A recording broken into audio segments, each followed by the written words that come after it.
Government job করেন বা ফিউচারে করতে চান তাদের জন্য। 8th পে কমিশন, এই নামটা যখন এভরিহোয়ার ট্রেন্ডিং রয়েছে, তখনই অনেকেই বলছে স্যালারি নাকি ডাবল হয়ে যাবে, কেউ বলছে হিউজ ডিএ হাইক আসবে। বাট কোয়েশ্চেন হলো, is it real or just hype? আচ্ছা কি পে কমিশন হলো একটা বডি, গভর্নমেন্ট বডি, যা গভর্নমেন্ট এমপ্লয়িজদের স্যালারি স্ট্রাকচার রিভাইজ করে। ইন্ডিয়াতে এখনো পর্যন্ত 7টা পে কমিশন হয়েছে, লাস্ট ছিল 7th central pay commission, implemented 2016 সালে করা হয়েছিল। এর কাজগুলো কি থাকে না, বেসিক যে স্যালারি থাকে তাকে রিভাইজ করা, ডিএ অর্থাৎ ডিআর অ্যান্ড অ্যালাউন্স বা মহার্ঘ ভাতা অ্যাডজাস্ট করা, পেনশন সিস্টেমকে ইমপ্রুভ করা। So basically pay commission actually salary upgrade system করে ফর গভর্নমেন্ট এমপ্লয়িজদের জন্য। তো এখন কোয়েশ্চেন্স হচ্ছে, 8th পে কমিশন এখন প্রয়োজনীয়তা কি রয়েছে, কেন দরকার এখন? কারণ ইনফ্লেশন ইনক্রিজ হচ্ছে day by day, living cost বাড়ছে। 7th পে কমিশন অলরেডি 8 থেকে 10 বছর হয়ে গেছে।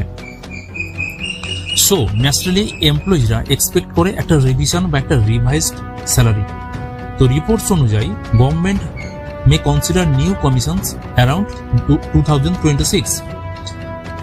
কিন্তু এখানে কোয়েশ্চেন্স আছে যে স্যালারিটা তাহলে কত বাড়বে?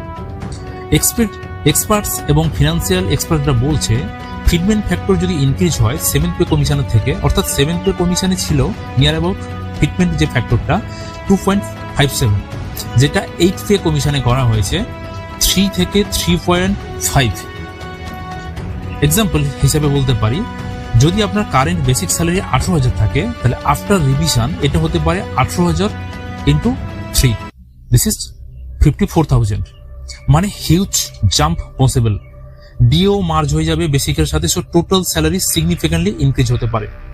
কোয়েশ্চেন আছে কারা বেনিফিটেড হবে? সেন্ট্রাল গভর্নমেন্ট যে সমস্ত এমপ্লয়িজ রয়েছে তারা, যারা পেনশনারিজ রয়েছে, defence personnels, railways employees, indirectly state গভর্নমেন্টও ফলো করতে পারে। So millions of people will benefited by this changes. তো রিয়েলিটির সঙ্গে আসি সফটওয়্যার থেকে, জাস্ট এখনো কিন্তু কোনো অফিসিয়াল কনফার্মেশন নেই, no official announcement from government of India. অনেক নিউজ ভাইরাল হচ্ছে সোশ্যাল মিডিয়াতে, অনেক ধরনের ফেক নিউজ ঘুরে বেড়াচ্ছে, বাট সব কিন্তু অ্যাকুরেট নয়। So don't believe everything blindly, just check and believe.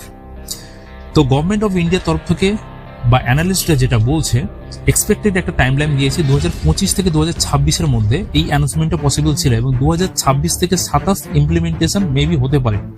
তো ইলেকশনও কিন্তু একটা ফ্যাক্টর রয়েছে এবং এটাও ইনফ্লুয়েন্স হিসেবে কাজ করতে পারে। সো আমাদের নজর থাকবে, দৃষ্টি থাকবে।